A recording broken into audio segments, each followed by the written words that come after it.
Okay mga ka-trigger, welcome pong muli dito sa ating munting YouTube channel at ito ang inyong Pinoy Firearms Instructor na gunsmith din naman. Bago ako bumati at magpasalamat ay gusto ko lang munang basahin ang katanungan ni Ray Bert Bar. Sabi niya, Remington Rod, US Army, 1911. Ang problema ay hindi daw pumuputok. At ang sabi niya ay sana masagot mo ang tanong ko, idol, para maayos ko na itong 45 ko. Mahirap kasi palit ako ng palit na hindi naman ayun ang sira. So hindi mo naman sinasabi kung ano ang iyong pinalitan na mga parts. Tapos sabi mo pa kahit talaga pumutok, idol, kahit isa lang putok, bago na bala, kahit bagong bala ang ginamit, hindi pa rin pumuputok, hindi talaga daw pumuputok. So ang dami niya ditong hindi mo naman sinabi kung at ito ay nasagot ko na ito sa live pero sasagutin ko ulit ng malinaw ngayon kasi baka hindi mo naunawaan yung nasa live ko. At kasi ang yung mga may mga ang tanong, mayroon ka pa ditong isang paulit-ulit na tanong sabi good aim, idol, 45 pistol ko hindi talaga pumutok, ano ba ang magandang gawin, ano ang dapat palitan? So hindi mo naman sinabi, sabi mo nagpalit ka na ng pisa, hindi mo sinabi ko ano mga pinalitan mo. So ipapaliwanag ko sa inyo yan. At bago yan ay gusto ko lang muna kayong pasalamatan dahil sa inyong pagla-like at pag-share ng ating mga video, dahil nakatulong naman kayo sa ating mga beneficiaries na 6 na estudyante natin tinutulungan sa pag-aaral. At marami ring salamat sa mga hindi nag-skip ng ads. At gayon din, maraming salamat sa nagpadala dito sa ating GCash number. Wag ninyo tawagan yan para bumili ng baril. Mag-message lamang kayo diyan kung kayo ay may papaabot na tulong sa ating mga beneficiaries para kayo ay mapasalamatan at ma-recognize ng ating YouTube channel. Kaya maraming salamat kay Sir Noli Peace America ng Virginia, USA. Bagaman sir, ayaw mong magpakilala, ayaw mong pabanggit ang tunay mong pangalan, labis ako nagpapasalamat sa iyo at gayon din ang ating mga beneficiary sa patuloy mong pagtulong sa ating mga kapuspalad na mga bata. Okay, ayan, at punta na tayo sa sa ating topic ngayon. Okay, pagka ang dito sa aming range, ito nasagot ko na ito Pag dito sa aming range, pagka hindi pumuputok, ang sabi ko kaagad sa mga instructor ko ay yung bala na hindi pumutok ay ipakita mo sa akin. Napaka-importante yan. Bakit dapat mong ipakita sa akin? Kasi para makita ko kung yung tama ng firing pin, kasi yun kung yung tama ng firing pin sa primer ay malalim o mababaw. Ngayon, pag yan ay mababaw ang tama, ibig sabihin, hindi talaga puputok yan. Hindi niya naabot yung tigas ng firing pin So, hindi puputok yan kasi mababaw ang tama. Anong ibig sabihin ng mababaw ang tama? Okay, pag mababaw ang tama, ang una kong tinitingnan agad yan ay itong mainspring, kung putol. Kung may putol yan, ay di siyempre, dapat mong palitan yan. O di kaya, may video ako niyan kung paano mo magagawa na may dugtong yan. Hindi man yan wini-welding. Naglalagay ng spacer dun sa May video na ako niyan. Hindi ko na ibang topic yun. So kung ito ay naputol na, ito ay mag-overlap. At ito ay ang ibig sabihin ng overlap, ito ay magdudubli na. Papasok ng ganyan, magaganyan na yan. So, iiksi na yan at hindi na puputok yan. So, yun ang unang tinitinan. Kung hihina ng kung kung hindi naman naputol yan, ay baka mahina na talagang ang mo. Kasi ang pinakang mahina na dapat ay hindi bababa sa 18 pounds ang iyong recoil mainspring. Okay, so ang isa pa na tinitingnan ko dyan ay yung firing pin. Titingnan ko yung firing pin, baka naputol na.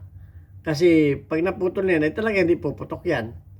Okay, so, at saka titingnan rin ninyo yung firing pin niya, ito, kung tingnan ninyo yung firing pin ito ha. Kung yung firing pin ba na yan ay nakalutang, ito, nakalutang ito. Ay kung hindi na nakalutang yan, at yan ay nakalubog, ay ano pang tatamaan ng ano niya, ng hammer yan. Baka ito umistak na. Okay, kasi ang firing pin, kahit yan ay ng mga 1911, kahit yan ay nakapantay dito, alam mo nakapantay dito, hindi pa rin yan lalabas dito. Hindi pa rin yan lalabas dito kahit pa yan ay ipantay ninyo. Kasi nga, ang magpapaputok dyan ay yung buwelo ng firing pin. So, baka ang tingnan mo ay firing pin kasi hindi mo naman sinabi sa akin kung ano ang mga pinalitan mo na. Okay, so yun ang unang tinitingnan mo. Unang titingnan mo kaagad yan ay basyo. Pag yung basyo, yung bala na hindi pumutok. Kung talagang ano yan, mababa, mahina ang tama dito, ay yun ang ano nito. Itong mainspring. Okay. Ngayon, kung ang ano mo naman ay maigsi na, ang firing pin mo, ay pwede kang magdagdag dito. Magdagdag ka dito, ispatan mo ng welding ito. Okay. Tapos, sukatan mo muna. Okay, halimbawa, sukatan mo muna. Sukatan mo muna na ganyan. Sukatan mo na mas maganda kung pasukat mo yung caliper. Ista kita. Yan. Sukatan mo muna ganyan para makita mo. Yan. Pag nakuha mo na sukat, kamukha nito, 5 cm. Okay, saktong 5 cm. Magpapadagdag ka dito ng ano. Kung wala, ito naman ay kung wala kang pambili at kung wala kang mabili. Ay kung may mabibili ka naman na bago, kung may mabibili ka naman na bago ay ano, ay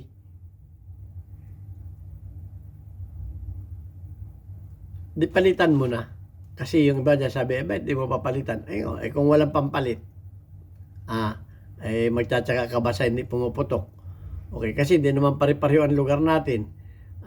Sa Pilipinas, merong nasa malayong probinsya ka, ang mga gun store pa is nasa ano pa, nasa Maynila o nasa ibang bayan pa, so malayo, wala kang access. So pwede mo itong paispatan ng welding. At para humaba, wag kang dito para humaba yan dito. So yun ang mga niyan, mga option diyan. Option lamang yun kung wala kang pambili. Kasi ginagawa ko rin yun. So ayan, at yun lamang ang at saka isa pa diyan, tingnan mo yung kanyang barrel. Pag nakasetting na ganyan, alugin mong ganyan. Pag yung barrel mo ay gumaganyan, ay ibig sabihin lumalayo yung bala mo. So pag lumalayo yung bala mo ay hindi abutin ng firing pin yan. Ito, tingnan mo to kung may salyada na ganun yung barrel. Okay, wala lang tayong 1911 dito eh.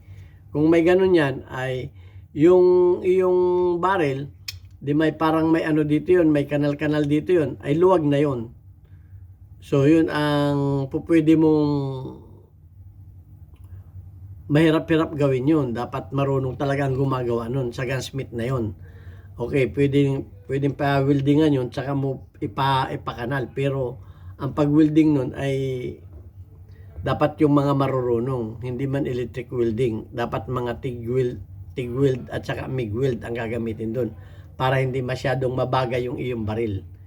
Okay, kasi pag pagka electric welding yan, madideform yung iyong barrel. So ang pinang-rebuild ko diyan ay TIG weld o di kay MIG weld at hindi ko pinapabaga. Kumbaga pag isang spot pahinga, hindi yung tuloy-tuloy ang welding. Kasi pag tuloy-tuloy ang welding mo diyan, babaga yan, pupula yan. So unti-unti yan. Mga isang sirit yan, isang pahinga yan, papalamigin. Okay, pag malamig na uli, saka ko uli weldingan, hindi yung tuloy-tuloy. Kasi yung barrel mo madidistimpla. Tapos yan, mo uli yan. Pwede naman yung ipitik ng kikil kung talagang matyaga ka, pero gunsmith talagang gumagawa niyan. Okay, so ano uli yan, i-regroup uli yung iyong barrel, ganun. Kung yung barrel mo ay may salyada, okay, yung may kalug na ganun. Okay, pero bihira yung nagkakamero ng ganun eh. Okay, ang talagang nagkakaano dyan ay spring at saka itong hammer. Tingnan mo rin yung hammer. Ito, sana ito mapanood mo. Tingnan mo rin yung hammer kasi yung hammer minsan nagkakameron dito ng sa katatama niya sa firing pin ha. Sa katatama niya sa firing pin, lumulubog yun dito. Nagkakameron dyan ng parang lubog. So ang mangyayari dyan, hindi na niya mapapalo ng ano kasi parang pag tumapat na doon lubog na. So ito na ngayon ang iyong i-rebuild. Okay, ito na ngayon ang i-rebuild. Nagkakamero niya ng ano dito lubog yung sa tapat ng tinatamaan ng firing pin sa nangyayari kung lalo kung masipag ka mag dry fire. Okay, so kaya lagi ko sinasabi kung magda-dry fire kayo, panoorin niyo yung video ko kung paano mag-dry fire. May nilalagay tayo dito rubber, basta may naglalagay tayo dito ng rubber sa tinatamaan nito. Rubber o kaya tissue o di kaya yung cigarette butts para hindi ito tumatama. So yan ang ano dyan. At ang isa pa dyan, pagka yung ano mo ay yung retainer mo dito, yung mga 1911 may retainer dito, yung tatanggalin mo para matanggal mo yung firing pin. Pag yan ay kalug na, yan pang isa. Pag kalug na dito yung retainer mo, o yung retainer yung tinatanggal dito, pag kalug na yan, isa pa rin yun na pinagmumulan, hindi puputok. Kailangan nakapiting ng maayos yung retainer mo dito, hindi yung luwag. Pag yan ay luwag na, kasi pag yan ay luwag, itutulak yan ang firing pin palabas. Okay, tapos pag pinalo mo, pag pinalo ng firing pin, hindi ganong gagana yung, pag pinalo ng hammer, hindi ganong gagana yung firing pin. So, dapat nakaayos ang fitting ng iyong retainer dito. Ayan, ang mga dapat mong gawin dyan. So, dapat, sabihin mo rin sa akin kung ano na mga ginawa mo dyan para malaman natin. Okay, o tinan nyo ito sa tagal na ng meron na rin kaunting lubog yan, hindi lang masyadong makita yun yun, isa pa rin yun. Pag may lubog na yan doon, siyempre yung tatama ng hammer niyan ay nakalubog na rin. So mahina na ang palo ng hammer sa firing pin. Okay, tingnan mo rin kung itong firing pin mo na ito ay baka nag-mushroom na. Ito yung nagma-mushroom. Hindi na ngayon, actually na-videoan ko na. Tingnan mo ito doon, sukatin mo dito yung kung lumalampas ba ito doon sa retainer. Kung lumalampas kasi pagka sa kapapalo ng yan at ito ay nag-mushroom na, ay siyempre hindi na yan papasok hindi na yan papasok hindi na yan mag-a-advance kasi na-mushroom na to. Alam mo yung na-mushroom, yung parang narimatsi na to. So titingnan mo, baka hindi mo kasi sinabi kung nagpalit ka ng firing pin, kung ano na mga pinalitan mo dyan. Kasi ito, kamukha niya namamaga yan, namamaga. Pag yan ay namaga na, hindi na yan lalampas doon sa kanyang retainer. So yan ang mga dapat mong gawin dyan. Talagang mahirap talagang mag-diagnose ng isang baril na hindi mo naman nakikita. Kung kita ko yan. Tapos hindi mo naman sinabi kung mga anong ginawa mo na dyan. Okay, so malay ko ba kung mga ano man ang ginawa mo dyan, kung ano mga pinagkukuting-ting mo dyan. So far, yun lang ang masasabi ko. Dahil hindi ko na makita yung baril mo, hindi ko talaga ma-eksakto ng yan. Sana tumama yung mga sinabi ko. Okay, so yan lang. Ang ganda lang yung aking masasabi sa iyo. At yung mga ibang comment, marami pang comment kasi dito na hindi natin nasasagot na mas busy pa ako. So yan lang muna. At maraming salamat sa mga nagtanong. At tingnan lang natin yung ating community spotlight. Okay, maraming salamat at shout out kay Alfredo Isidro Ordosipay ng Las Piñas.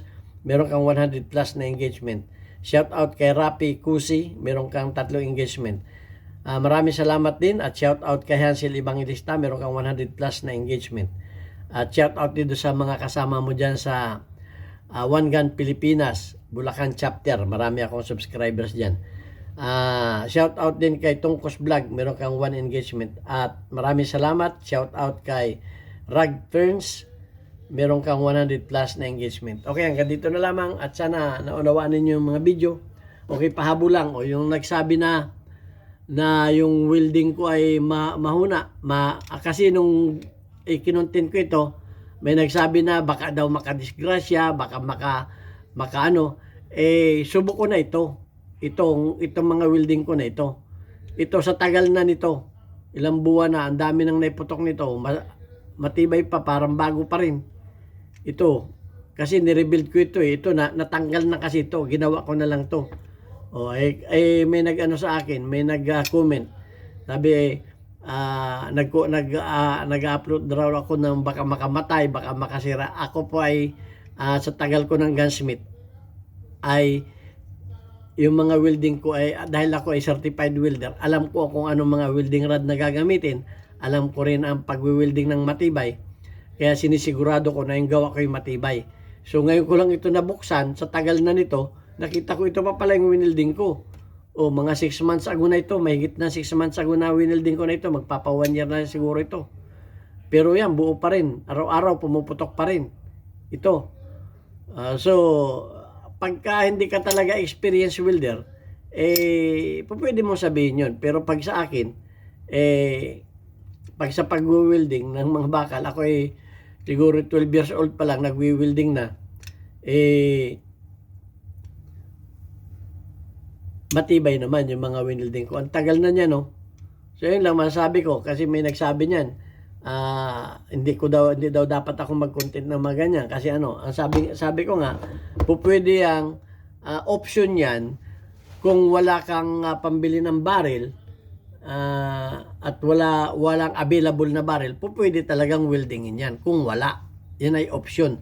Pero dapat talaga ang mag-welding niya ay certified welder at yung marunong, hindi yung talagang nag-welding lamang ng mga tricycle dyan na hindi naman experienced welder. So, talagang mahuna yun. Kaya depende rin siya nag-welding. Okay, maraming salamat sa inyo. Plinex ko lang itong winelding ko na ito. Napakatagal na. Tutuwa naman ako nung ngayon lang binuksan ko lang kasi yan para pandemo pero hindi man yan sira.